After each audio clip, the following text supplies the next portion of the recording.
Hello बच्चों, कैसे हो आप सभी। तो आज हम कक्षा 6 की पुस्तक बाल राम कथा के पढ़ेंगे, जिसमें सबसे पहला हम पढ़ने जा रहे हैं। क्या है इसका शीर्षक? जो पाठ हम पढ़ने जा रहे हैं उसका शीर्षक है अवधपुरी में राम। यह कथा अवध की है और बहुत पुरानी है। अवध में सरयू नदी के किनारे एक अति सुंदर नगर था, अयोध्या। सही अर्थ में दर्शनीय, देखने लायक, भव्यता जैसे उसका दूसरा नाम हो। अयोध्या में केवल राजमहल भव्य नहीं था, उसकी एक एक इमारत आलीशान थी। आम लोगों के घर भव्य थे, सड़कें चौड़ी थी, सुंदर बाग बगीचे, पानी से लबालब भरे सरोवर, खेतों में लहराती हरियाली, हवा में हिलती फसलें सरयू की लहरों के साथ खेलती थी। अयोध्या हर तरह से संपन्न नगरी थी। संपन्नता कोने कोने कोने अंतरे तक बिखरी हुई। सभी सुखी, सब समृद्ध। दुख और विपन्नता को अयोध्या का पता नहीं मालूम था, या उन्हें नगर की सीमा में प्रवेश की अनुमति नहीं थी। पूरा नगर विलक्षण था, अद्भुत और मनोरम। उसे ऐसा होना ही था। वह कोसल राज्य की राजधानी था। राजा दशरथ वहीं रहते थे। उनके राज में दुख का भला काम क्या। राजा दशरथ कुशल योद्धा और न्यायप्रिय शासक थे। महाराज अज के पुत्र, महाराज रघु के वंशज, रघुकुल के उत्तराधिकारी। रघुकुल की रीति नीति का प्रभाव हर जगह दिखाई देता था। सुख समृद्धि से लेकर बात व्यवहार तक लोग मर्यादाओं का पालन करते थे, सदाचारी थे। पवित्रता और शांति हर जगह थी, नगर में भी, लोगों के मन में भी। राजा दशरथ यशस्वी थे, उन्हें किसी चीज़ की कमी नहीं थी। राज सुख था, कमी होने का प्रश्न ही नहीं था। लेकिन उन्हें एक दुख था, छोटा सा दुख, मन के एक कोने में छिपा हुआ। वह रह रहकर उभर आता था, उन्हें सालता रहता था। उनके कोई संतान नहीं थे। आयु लगातार बढ़ती जा रही थी। उनकी 3 रानियां थीं, कौशल्या, सुमित्रा और केकई। रानियों के मन में भी बस यही दुख था, संतान की कमी। जीवन सूना सूना लगता था। राजा दशरथ ने रानी की बातचीत प्रायः इस विषय पर आकर रुक जाती थी। राजा दशरथ की चिंता बढ़ती जा रही थी। सोच विचार महाराज दशरथ ने इस संबंध में विशिष्ट मुनि से चर्चा की, उन्हें पूरी बात विस्तार से बताई। रघुकुल के अगले उत्तराधिकारी के बारे में अपनी चिंता बताई। मुनि विशिष्ट राजा दशरथ की चिंता समझते थे। उन्होंने दशरथ को यज्ञ करने की सलाह दी, पुत्रेष्ट यज्ञ। महर्षि ने कहा, आप पुत्रेष्ट यज्ञ करें, महाराज आपकी इच्छा अवश्य पूरी होगी। यज्ञ महान तपस्वी श्रेय श्रृंग की देख रेख में हुआ। पूरा नगर उसकी तैयारी में लगा हुआ था। यज्ञशाला सरयू नदी के किनारे बनाई गई। यज्ञ में अनेक राजाओं को निमंत्रित किया गया। तमाम ऋषि मुनि पधारे। शंख ध्वनि और मंत्रोच्चारण के बीच एक एक कर सबने आहुति डाली। अंतिम आहुति राजा दशरथ की थी। यज्ञ पूरा हुआ। अग्नि के देवता ने महाराज दशरथ को आशीर्वाद दिया। कुछ समय बाद दशरथ की इच्छा पूरी हुई। 3 रानियां पुत्रवती हुईं। महारानी कौशल्या ने राम को जन्म दिया। चैत्र माह की नवमी के दिन रानी सुमित्रा के 2 पुत्र हुए, लक्ष्मण और शत्रुघ्न। रानी केकई के पुत्र का नाम भरत रखा गया। महल में खुशियां छा गई। नगर में बधाइयां बजने लगी, मंगल गीत गाए गए। हर ओर खुशी, उत्सव जैसा दृश्य। राजा दशरथ प्रसन्न थे, उनके मनोकामना पूरी हुई। प्रजा प्रसन्न थी कि दशरथ की चिंता दूर हुई। नगर में बड़ा समायोजन आयोजित किया गया। धूमधाम से आयोजन में दूर दूर से लोग आए। राजा दशरथ ने सबको पूरा सम्मान दिया, उन्हें कपड़े, अनाज और धन देकर विदा किया। चारों राजकुमार धीरे धीरे बड़े हुए। वे बहुत सुंदर थे, सुदर्शन। साथ खेलने निकलते तो लोग उन्हें देखते रह जाते। आंखें उनसे हटती ही नहीं थी। चारों भाइयों में आपस में बहुत प्रेम था। वे अपने बड़े भाई राम की आज्ञा मानते थे। खेल कूद में लक्ष्मण प्रायः राम के साथ रहते थे। भरत और शत्रुघ्न की एक अलग जोड़ी थी और बड़े होने पर राजकुमारों को शिक्षा दीक्षा के लिए भेजा गया। उन्होंने कुशल और अपनी विद्या में दक्ष गुरुजनों से ज्ञान अर्जित किए। शास्त्रों का अध्ययन किया, शस्त्र विद्या सीखी। चारों राजकुमार कुशाग्र बुद्धि थे। जल्द ही सब विद्या में पारंगत हो गए। राम इसमें सर्वोपरि थे। उनमें कई अन्य गुण भी थे, विवेक, शालीनता और न्यायप्रियता।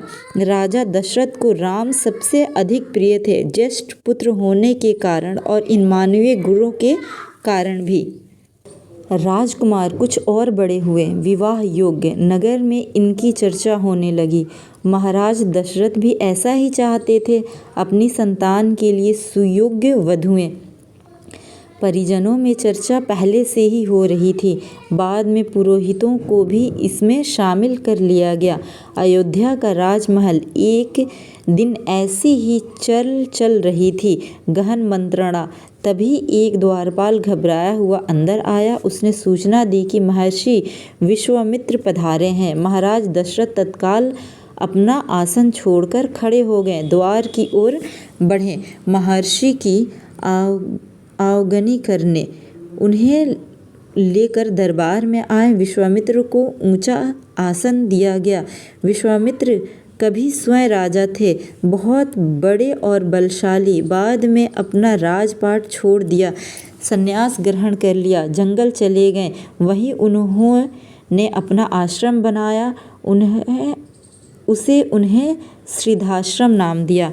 महर्षि के सस्वागत सत्कार के बाद दशरथ ने कहा, महर्षि आज्ञा दें, मैं आपकी क्या सेवा कर सकता हूँ? आप अपने मन की बात कहिए, आपकी आज्ञा का पूरी तरह पालन होगा। राजन, मैं जो मांगने जा रहा हूँ उसे देना आपके लिए कठिन होगा। आप आज्ञा दीजिए महर्षि, मैं उसे पूरा करने के लिए तत्पर हूँ, बिल्कुल नहीं हिचकिचाऊँगा। मैं सिद्ध के लिए एक यज्ञ कर रहा हूँ। अनुष्ठान लगभग पूरा हो गया है, लेकिन 2 राक्षस उसमें बाधा डाल रहे हैं। मैं जानता हूँ कि उन राक्षसों का केवल एक ही व्यक्ति मार सकता है, वह राम है। आप अपने ज्येष्ठ पुत्र को मुझे दे दें ताकि यह यज्ञ पूरा हो। विश्वामित्र ने कहा। दशरथ पर जैसे बिजली गिर पड़ी, वह अचकचा गए। उन्हें उम्मीद ही नहीं थी कि मुनिवर उनसे राम को मांग लेंगे, उनके ज्येष्ठ पुत्र, सबसे प्रिय। दशरथ चिंता में पड़ गए। विश्वामित्र दशरथ की दुविधा समझ रहे थे। उन्होंने कहा, मैं राम को केवल कुछ दिनों के लिए मांग रहा हूँ। यज्ञ 10 दिन में संपन्न हो जाएगा। महाराज दशरथ दुखी हो गए, पुत्र वियोग की आशंका से कांप उठे। दरबार में सन्नाटा छा गया। दशरथ की दशा देखकर मंत्री चिंतित थे पर चुप थे। महर्षि वशिष्ठ शांत थे। इतने में दशरथ कांप कर बेहोश हो गए।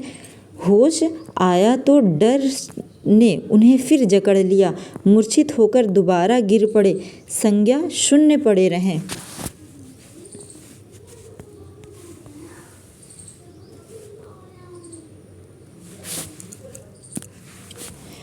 महर्षि विश्वामित्र का क्रोध बढ़ता जा रहा था। दरबार सशंक था किसी अनिष्ट की आशंका से। वे कुछ समझ नहीं पा रहे थे। महर्षि और महाराज के बीच संवाद में कुछ बोलना उचित भी नहीं था। मुनि वशिष्ठ चुपचाप आकर महाराज दशरथ के पास खड़े हो गए। थोड़ी देर बाद दशरथ उठे। स्वयं को संभालते हुए उन्होंने महर्षि से विनती की, महामुनि, मेरा राम तो अभी 16 वर्ष का भी नहीं हुआ है। वह राक्षसों से कैसे लड़ेगा? राक्षस मायावी हैं, यह उनका छल कपट कैसे समझेगा? उन्हें कैसे मारेगा? इससे अच्छा तो यही होगा कि आप मेरी सेना ले जाएं, मैं स्वयं आपके साथ चलूं, राक्षसों से युद्ध करूं। महर्षि विश्वामित्र ने कोई प्रतिक्रिया व्यक्त नहीं की। क्रोधित थे पर उन्हें व्यक्त नहीं कर रहे थे। उन्हें अपने यज्ञ के नियम याद थे। क्रोध करने से यज्ञ खंडित हो जाता, अनुष्ठान अधूरा रह जाता। मैं राम के बिना नहीं रह सकता महामुनि, एक पल भी नहीं। आप राम को छोड़कर जो चाहे मांग लें, उसे मत ले जाइए। मैं राम को नहीं दूंगा, बिल्कुल नहीं। वह मेरे बुढ़ापे की संतान है, मैं उसे बहुत प्रेम करता हूँ। महर्षि का क्रोध भभक उठा। दरबार, मंत्रीगण और ऋषि मुनि सकते में आ गए। आप रघुकुल की रीत तोड़ रहे हैं राजन, वचन देकर पीछे हट रहे हैं। यह वर्ताव कुल के विनाश का सूचक है। आप जानते हैं कि मैं स्वयं दुष्ट राक्षसों का संहार कर सकता था, लेकिन मैंने संन्यास ले लिया है।